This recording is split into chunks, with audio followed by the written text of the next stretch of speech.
Gently while I'm on. Okay. All right. Make sure one last check to make sure no one's in the waiting room. All right, we'll go ahead and get started. Thank you so much for joining us today. I'm Megan Babcock, and I am a nurse coach. I am so happy to be here with you all today, and also being able to share the amazing Teresa and Lynn duo and what they're going to allow us to discuss and have a conversation about related to the power of our thoughts. We would love for you to participate with us. And so if you are able, I would love for you to take out your phone and you can scan this QR code. What this is going to allow you to do is I have a few questions coming up that I would like to share with you, and we would love to get some feedback from you, as well as there will be a place for you to provide your email for us to be able to send this recording along with a journal prompt and some information. So all you have to do is scan this QR code and it will take you to my survey. The first thing, we would love to know how you heard about us. So you can see there's a lot of different people that have been involved in this initiative and getting the word out. And so if you could let us know how you heard about us. And there are a few other options. You'll be able to scroll down, see more, to look for the team who has worked together to put together this amazing series for each of you and for this community. And we really appreciate you. So I'm going to leave this here for just a minute to allow people to participate and give us some feedback.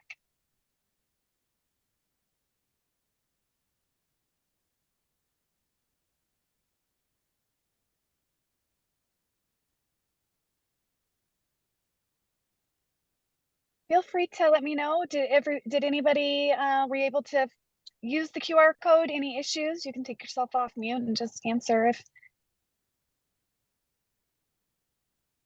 I wasn't able to get to my phone and get it. No worries, no worries. So, and I see Isabel, was that you that is speaking, but no problem. If you want to put in the chat, you can also do that. And no worries if you can't get to it, especially if you're using your phone. It does make it harder to do that. So Yeah, feel free to jump in yeah, no worries. Jump in the chat if there was someone who invited you, or if you heard about it through our Facebook group, you can let us know that too. Okay, so this next question, if you can't participate using your phone to give answers to this, we would love for you to tell us what would you like to gain out of today's conversation. And you can also just jump in the chat and put it in the chat as well. So that might be easier. Let us know, what is it that you would like to take away from today?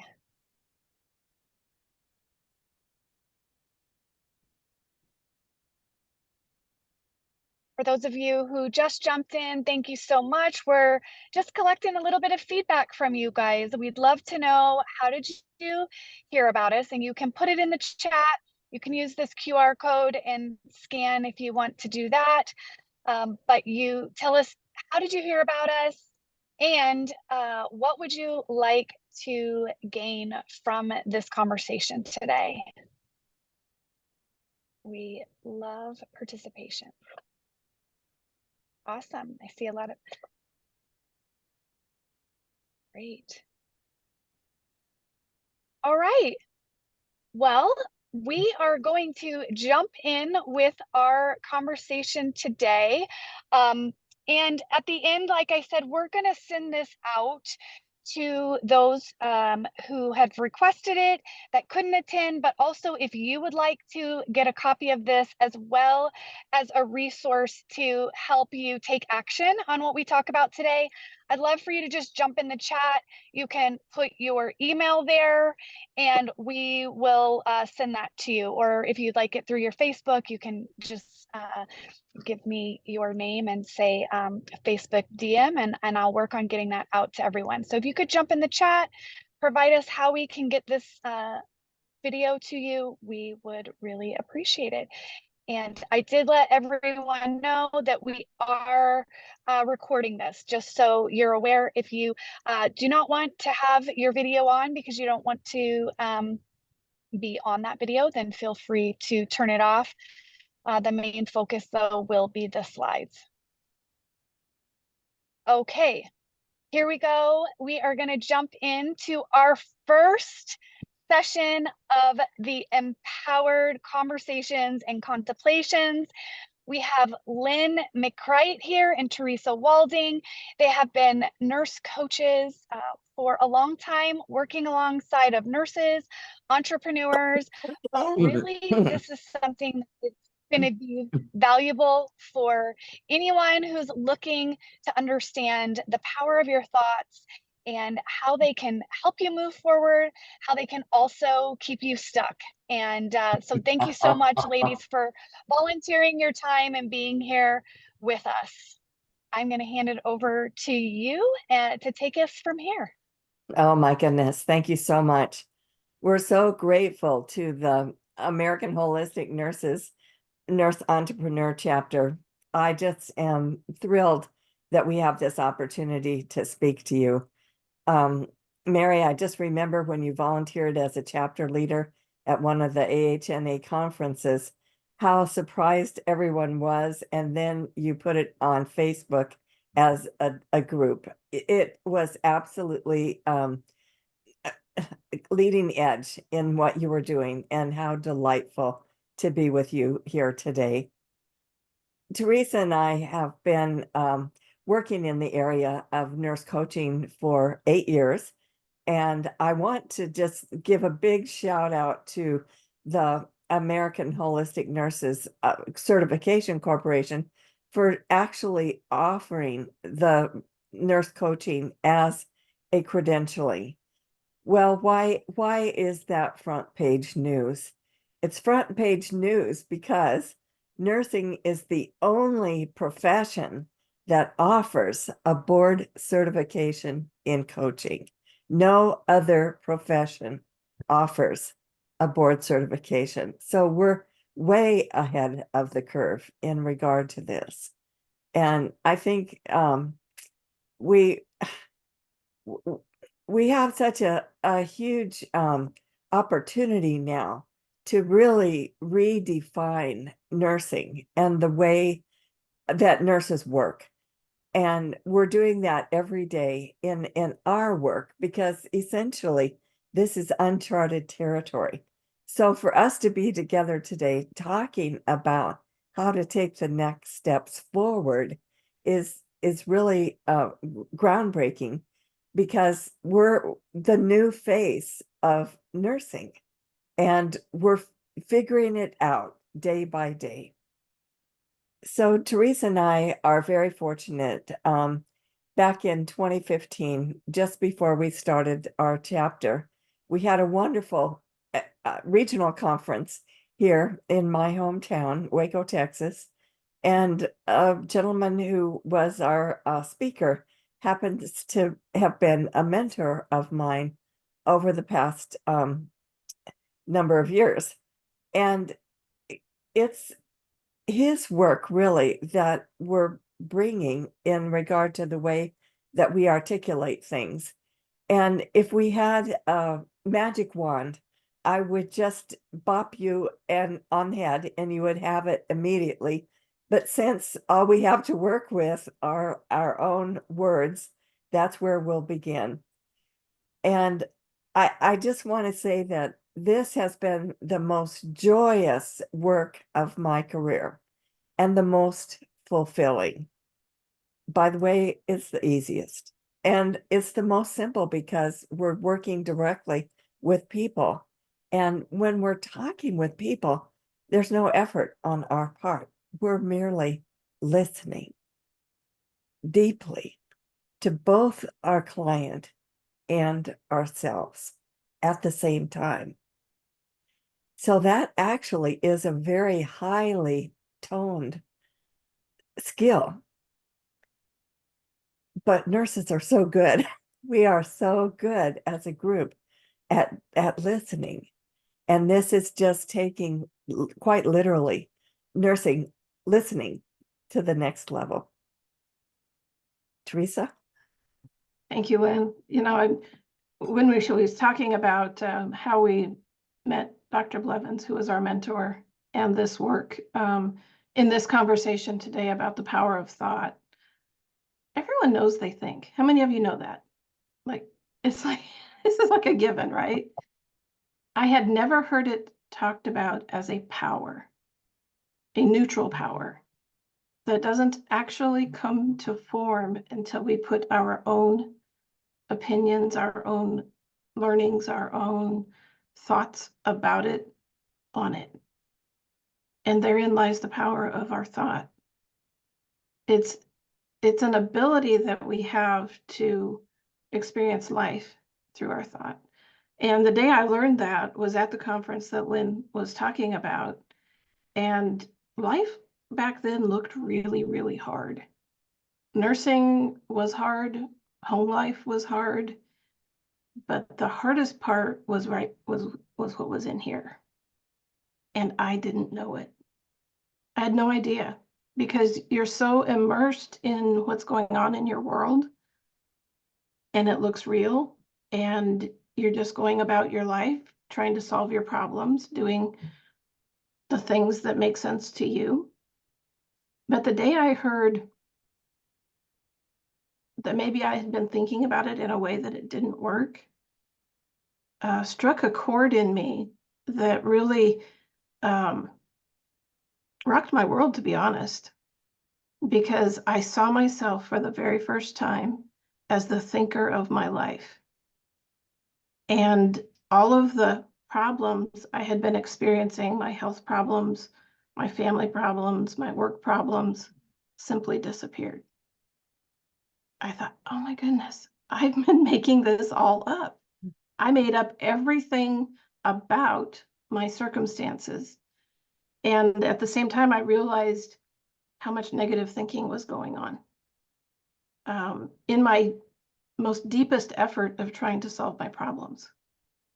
And there was a freedom in seeing that for the first time, this ability to go, oh, I can actually observe my own thinking. I can actually take myself out of the equation and look at my circumstances in a way I had never done before. Now don't get me wrong, I had done many, many, many retreats and classes and efforting and striving to find some kind of answer that made sense, that lasted. Have you ever gotten like the short-term result, like, oh my gosh, I see it. Oh, I'm going to do that. And you're like, I found the answer. And the next day you're like, nope, I don't have it. It's gone. I don't know what happened. Well, actually, nothing happened.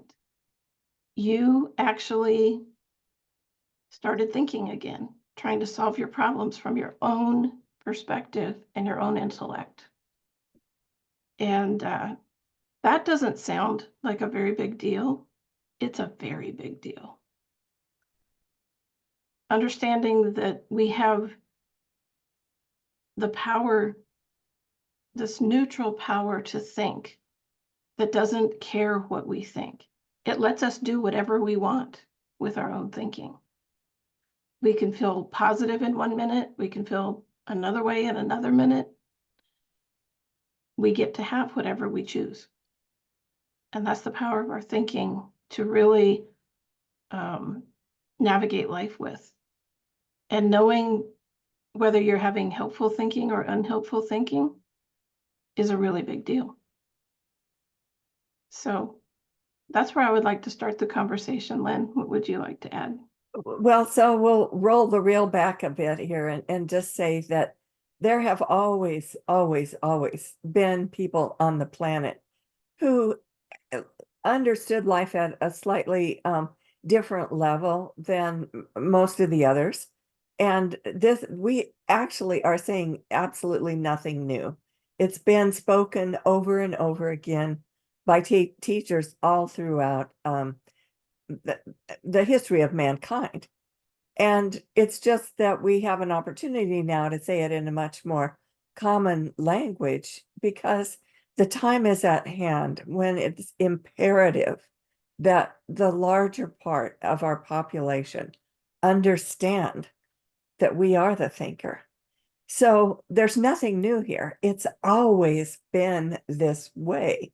It's always been there in the background, supporting us underneath everything that we do.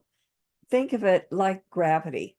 Do you wake up in the morning and wondering if gravity is going to be working today? We take it for granted. It is just there. And we know how it works. When the apple fell on Newton's head and he started describing it in his scientific work, people would go up on the top of roofs and drop a heavy ball and a feather at the same time to see if how gravity worked. And ultimately, before his death, he realized that it was gravity that was keeping the moon in its place in the celestial realm. But he was afraid to put it out to people because it seemed so contrary to what they were thinking about in the time. They were thinking about it as, cheese or any number of other possibilities that never existed. But when the real information was available and people understood the relationship of gravity and how it works, it suddenly became a non-issue. We just accepted that it was there supporting us every day. I mean, we weren't afraid to open the window in case the cat would get out and fly away. It wasn't going to happen. We didn't have to think about that. It wasn't a concern. So these are actually lifelong principles that have been always working for us in the background. And we're just now bringing them to the foreground because it's important for people to know that they're totally healthy, totally connected, in spite of any diagnosis that they might have, in spite of any age that they are, in spite of any conflicts or apparent problems that have emerged. We are well, we are whole, and we can never be broken. It's part of a system that has always worked and has always kept everything in order, everything in place. There were a couple of conferences that were held, one in Scandinavia and the other in Africa. And it's interesting that the title of the conferences was actually the same. And I just love the title. One problem, one solution. We only really, all of us have one problem, which is we don't know that we are the thinker. We don't know how thought works.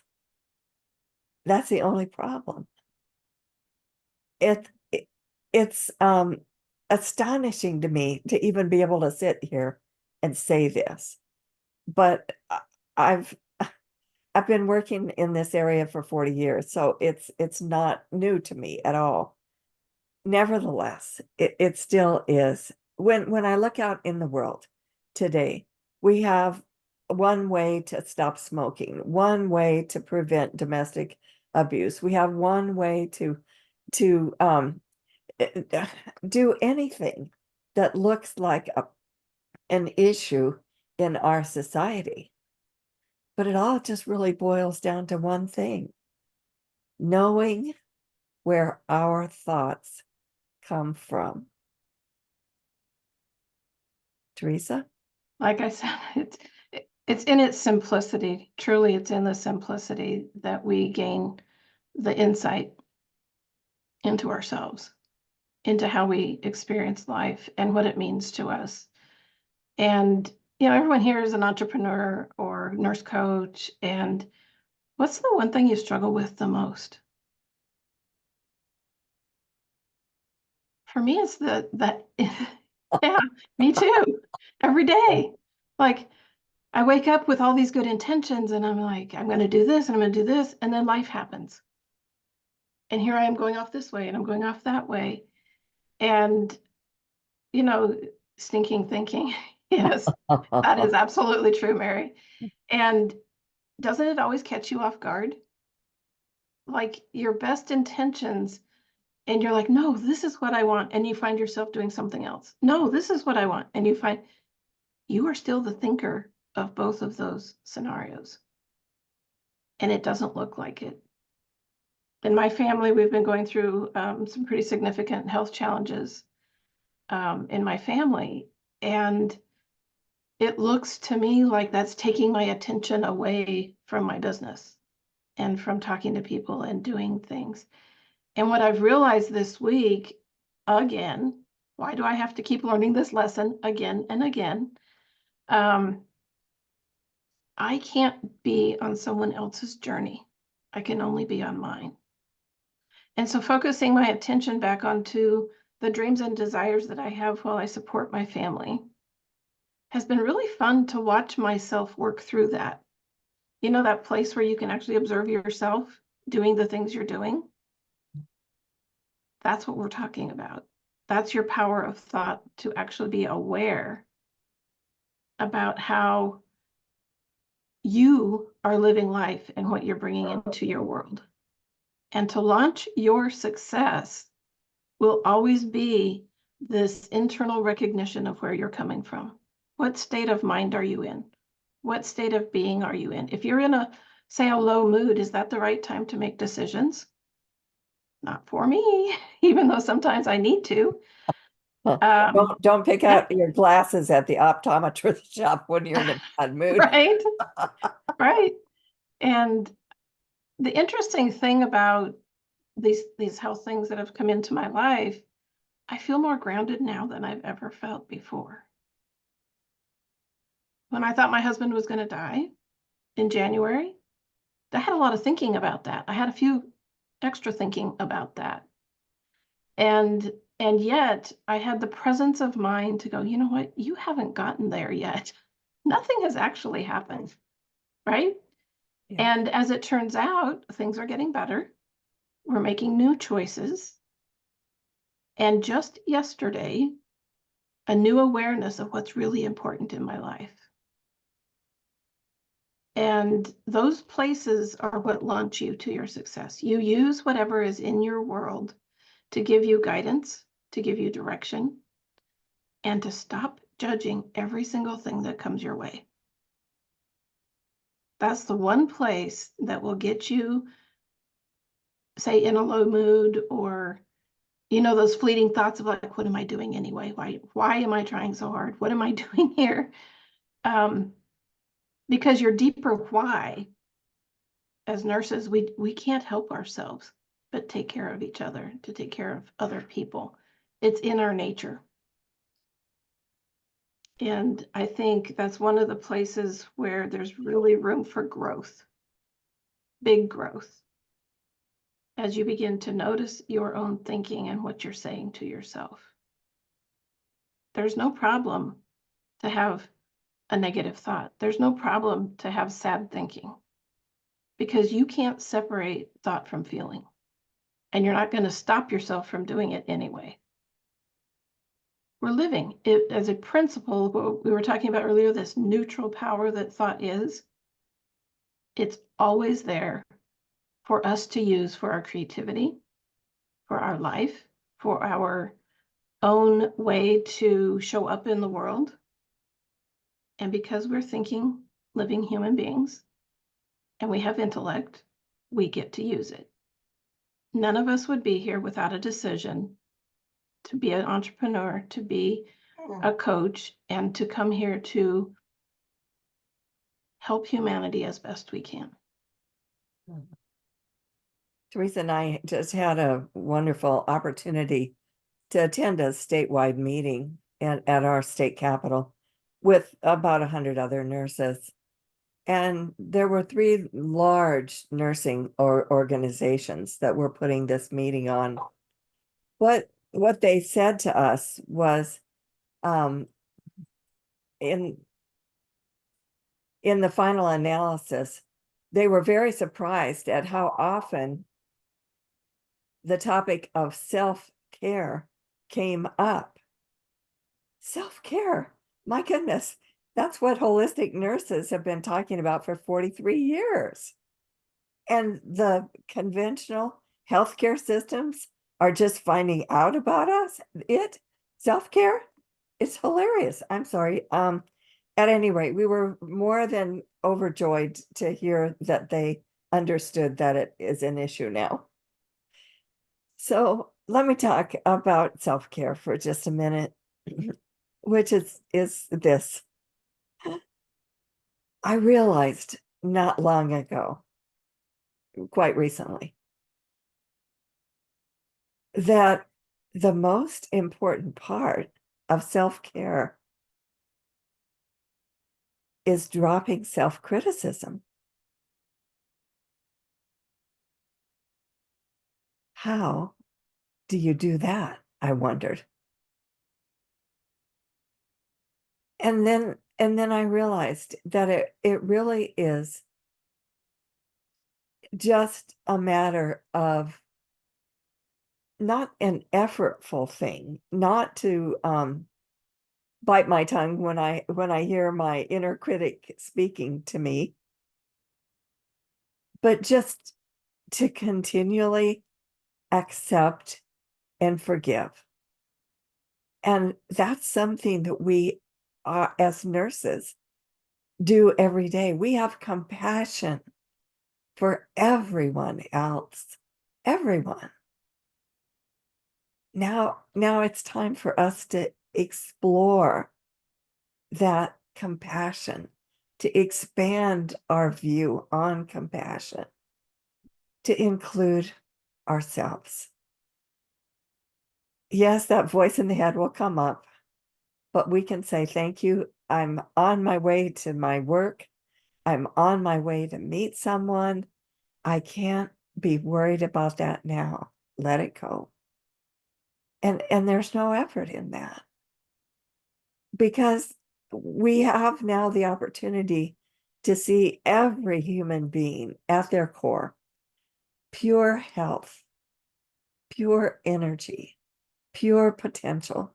Even in the last days, there's so much that is healed at the end of life, relationships especially. There's no exception. We all have that ability to accept and forgive.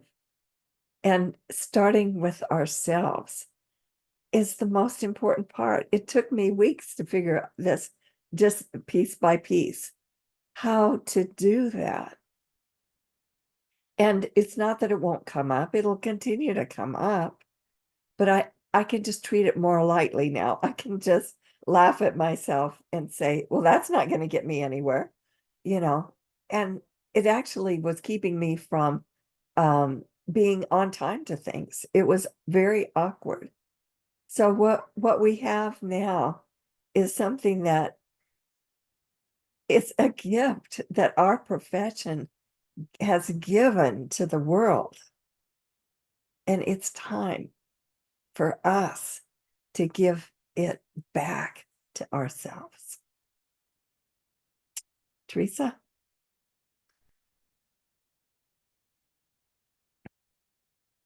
I think we've talked about a lot of things, and I'd really like to open it up to some of your thoughts and maybe explore some of that and answer any questions or whatever you have to offer that's been helpful to you. in getting out of your own way, realizing this power of thought that we have, and what success looks like for you. How does that help you bridge those gaps when things look hard? Oh, and I may not have expressed my gratitude to Megan for putting this together for Yeah, us. she's It's wonderful. just wonderful to be here with all of you, and it's a joy that she was able to coordinate this for us.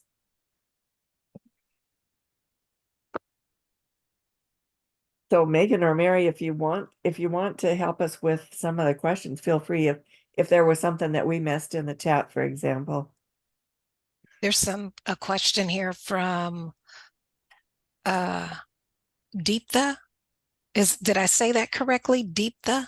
It says letting go of control sometimes is a struggle for me. Me too. I think that's, I think we have this illusion of control. You know, we think we can control our world and the things in it. Truly, the only thing we have any ability to recognize is our own thoughts about it. You know, we only experience life by what we think about it. When I was trying to control what was happening to my family recently, I found myself suffering quite a bit. You know, your thoughts run away with you when you're trying to control, when you're not looking at what just is in your world. And that place of coming home to your deep love and compassion, knowing that you really can't control anything. You really can't. You get to respond if you're aware to do it. Otherwise, we just react. You know, that split second, like, oh, this happened. Oh, that's what it means. And to us, that's what it means. If we never think that, oh, there might be another way to think about this, we might gain an insight, or we might get a new way to look at what's happening in our world. And I can tell you that when I stopped judging everything that was happening or not happening in the journey that I've been on for the last 4 months, a peace was there. Holding space. We talk about this in coaching all the time. Being present, listening beyond the words, and not trying to help someone find their equilibrium. Every individual in this world has to find their own equilibrium. Marilyn. So I wanted to say I'm aware when I'm consciously, criticizing myself. I've been working on being aware of when I'm unconsciously doing it, the story I tell myself about myself that keeps me stuck. And one thing I've started to do is when my wheels start spinning or I start telling that story of why I can't be successful or what's going to happen, I just say, I love and appreciate myself. Wow. Yeah. And when I say that, I think it just brings it back to me and it puts me here now. So that's something like I'm working with a coach, and that's what she was helping me to come to. And it's become second nature now. I just say, I love and appreciate myself. Whatever I'm doing, I made a mistake, whatever, I love and appreciate myself. And it just kind of takes all that negative spin off. And it's just like, I'm here, I'm human, I'm good, I love myself, and I go on. So that's been really helpful little thing for me. Yeah. And I can tell that you know it for a fact and not a belief.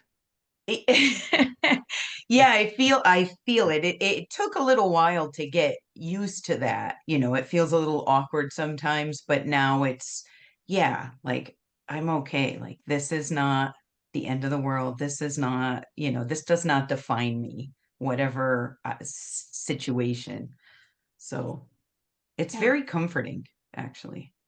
Yeah, and it's that part of you that resonates with that is true for you. Mm-hmm. That's thought in the moment. That's you. That's your Mhm. thoughts about that that creates your experience, your reality. We have that for every single thing in our life, if we can remember to find it. So, and I think, I know, because I've been working and talking with lots of coaches, and most of the time we know it as a fact, but sometimes we forget. And that's that place, how thought can launch us into our success, is being aware of that. And we have to hear it a little bit. Some kind of a something that piques our interest, or something that allows us to have a little minimal understanding, like, oh, there might be something here that I wasn't aware of before. Mhm. And as soon as you get that awareness, that's an insight. That conscious awareness is an insight. That's yours. That's a gift. And you get to keep it and use it. And guess what? When they're impactful like that, you don't forget it. You might go off track, but you always come back to, like, looking for that feeling, right? That feeling of, what do we want to call it? Okayness, or our ability to really check with ourselves and see what's going on. And sometimes we miss it. We have a very good friend, Dr. Bill Pettit, and he said, when you feel like you're suffering, or you have pain in your body, or, he said, those are love letters. Learn to notice what's happening, because sometimes you will feel things before you know things. And becoming in tune with how life works, there's a lot of information that we just ignore, especially nurses. How many of you have just pushed through a 12-hour shift only to find you were going to work about another 4 hours? And you just go, okay, we're just going to go do this. I'm exhausted, I'm tired, my back hurts, but I'm just going to do it.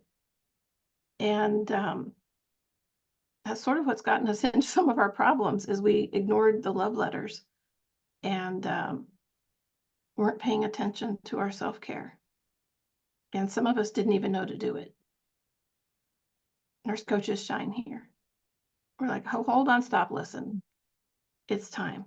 It's time for us to be human beings and have compassion and take care of ourselves. I'm just reminded of an experience that I had about 10 years ago. My sister-in-law said to me, your mom never said a bad word about anybody. And I was just shocked. Not because it wasn't true, it was totally true. I had never noticed. She never said a bad word about anybody. She did not judge. She only saw the beautiful, bright light that each person is. And that was always her focus.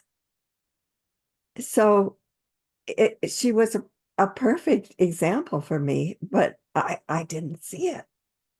I criticized people, and she didn't criticize me for criticizing them.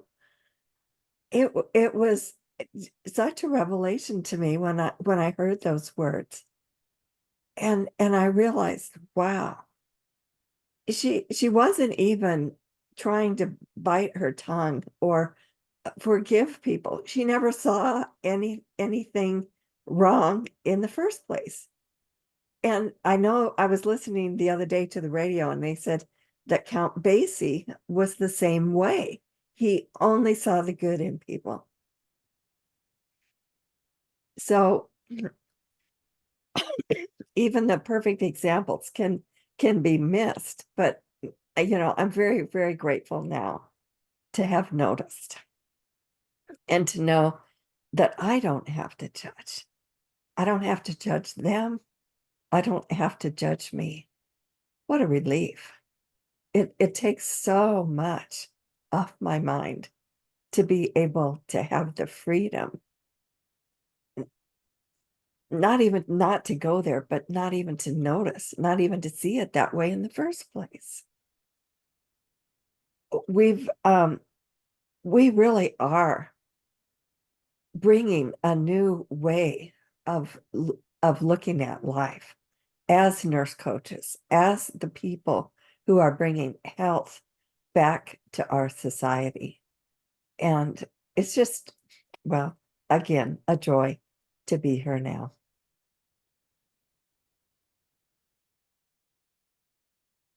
Oh, Megan says her reception is not great. Okay. Anyone else have a thought to share? Or question to ask?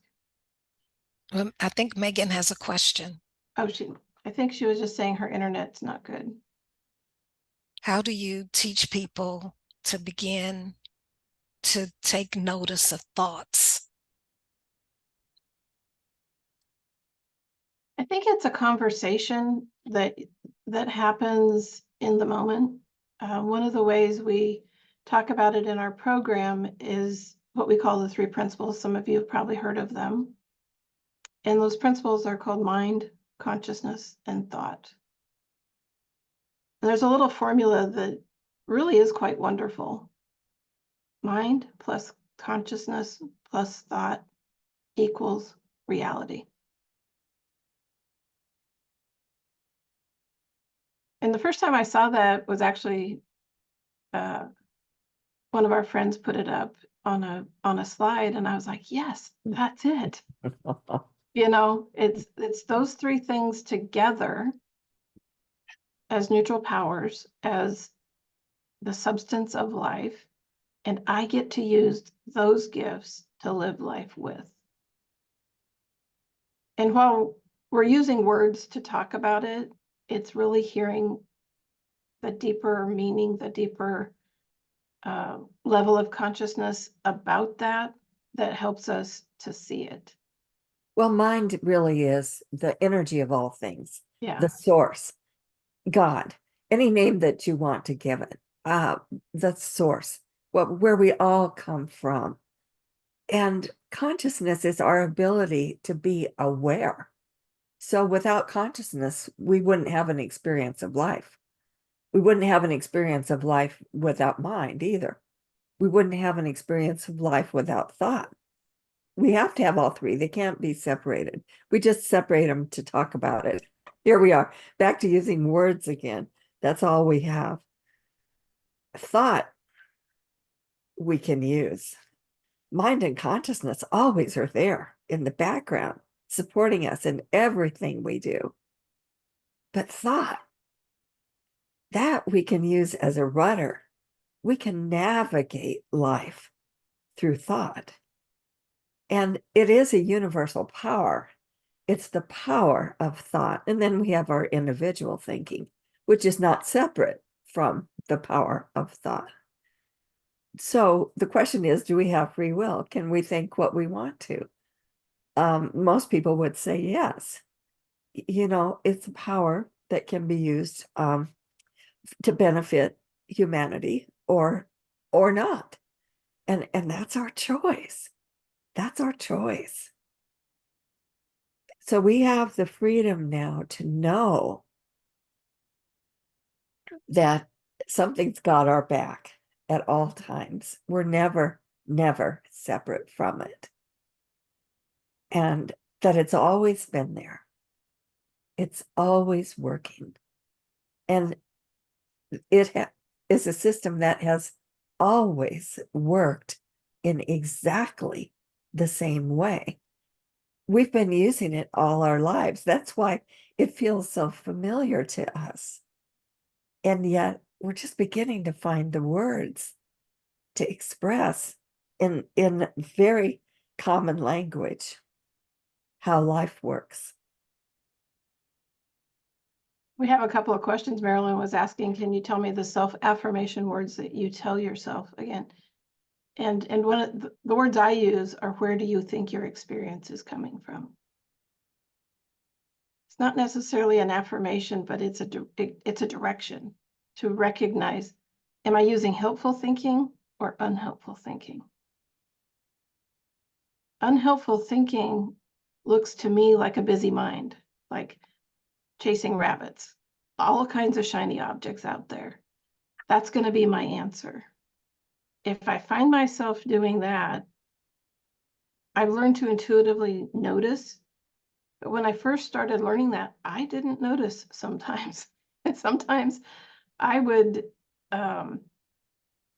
get spun up and start making up a lot of stories about what might happen or what could happen, you know, those fearful thinking thoughts. But to realize that I don't know what's going to happen, I really don't need to go there. The only thing I can really do is check in and say, what's going on with me right now? And every time I do that as the thinker and notice that it's me, something inside shifts and it's helpful.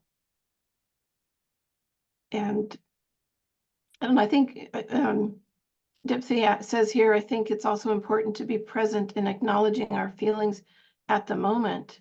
And is this serving me for the better? I think that's basically what I was trying to say. She said it better. But it's true that that helpful thinking or the unhelpful thinking is a way for us to navigate life. And especially as entrepreneurs, we can really start doing some really bad self-talk to ourselves. You can also know that that's not helpful to you and also not true. Wow. Truth comes from the wisdom within when we be quiet and listen. I just read some statistics and they always change. You know, there's 80%, 90% of our thinking is repetitive thinking. Stuff we've thought before, our way of living life, all the lessons that we've learned.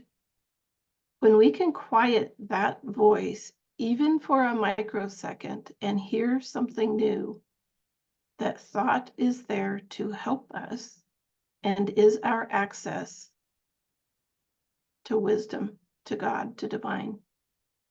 And that's where answers come from. You've been driving down the road. I know everyone here has experienced driving down the road, trying to solve a problem, and you just kind of go, I'm gonna take a break. And all of a sudden the answer comes. That's the moment you've touched the place of no thought.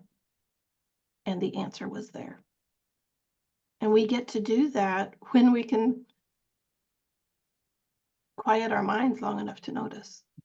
And that's why it's really important to have a conversation like this about the power of thought, so you can have your own insight into it. Tailor-made for you as you begin to notice within yourself. The reward is peace of mind. That's what we're all looking for.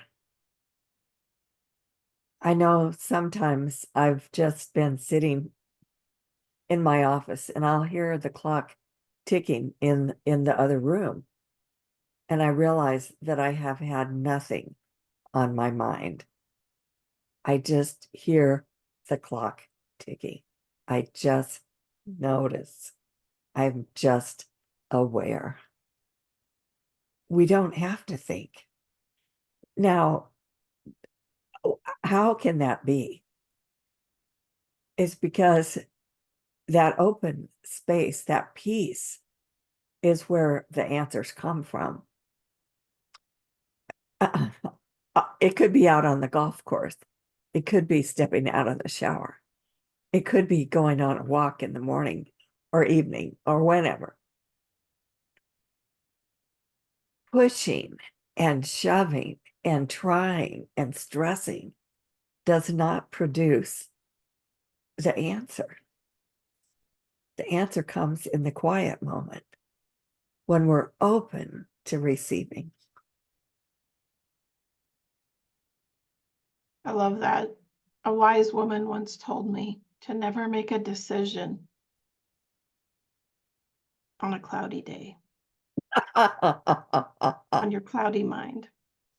And every once in a while I remember that, because when I do have that feeling of like not knowing or stress or anxiety or whatever that feeling is that's coming up on a decision that needs to be made, I take a break. I go for a walk and let my thoughts clear. And then I've learned to pay attention to what thoughts come next, like immediately next, that I know are not mine. I don't know if that makes sense when I say it again. Listen to the thought that immediately comes next that's not your own. You know that voice, you know that, like, oh, I've never thought that before. A new thought. A new thought. And oftentimes people talk about that happening just before sleep or just upon waking. But it's also there during the middle of the day if you can stop and take a break. Megan says she finds lots of answers in the shower. Me too. I think we all love that one because it just feels so good. It just feels so good to really be able to take a break from our thinking. I didn't know how much thinking I had on my mind until it was quieter. And now that I know what that feels like, I look for that more often. And, but not as an effort. I don't know if that makes sense. It's not an effort to do that. It's just recognizing what that feels like for me. And we all have that. After exercise and moving, yeah. And you know, we're part of this whole entire world. And the physical world that we see, the lamps, the chairs, the cars, those are real. But they only exist to us by the way we think about it. And that includes the people in our lives. It includes how we look at each other as nurses, as coaches. And when we send love to every nurse, to every coach, and honor the work that we're each doing, we are raising the vibration of the world. They say one person, one. So every single person on this call can impact 780,000 people at love or above. That's a lot of people. And that's an influence that we can't take lightly. And I honor every single person that is here today doing the work that you're doing because the world needs us. And it gives us a sense of purpose and a reason to be here and a reason to have this conversation. And I just want to send love out to each and every one of you for being here today. From the bottom of my heart, I am so grateful for this community, for the nurses who are coming forward to really make a difference in this world. So thank you. Well, yeah, Mary and Megan, if you want to just tell us about what's coming next, I think we're complete here, unless there are some last minute questions. Sorry, I missed that. Could you say it again, please? Funny. That was perfect. Well, Oh. Lynn and Teresa, I first want to just acknowledge the both of you for the work that you're doing in the nurse coach community. Thank you for this wonderful information and the insights, you know, and each time that I listen to the two of you speak, it resonates even deeper. And I become more and more myself. So thank you. Thank you so much. So next month, tune in again. It's going to be May 18th with none other than Megan Babcock and Tiffany Holman. And the title is Rooted in Your Why and Growing Your Capacity. So tell everybody that you know, because this is open to all nurse entrepreneurs. It's not just the AHNA Nurse Entrepreneur chapter. Any and everyone is welcome. And you'll get a notification from us, as well as you'll see it posted online. Thank you very much for your attention today. Enjoy the rest of your weekend. Thank you, Mary. Thank you, Thank Megan. you. Thank you, Thank Megan. you all for being here. Thank you. Thank you, everyone.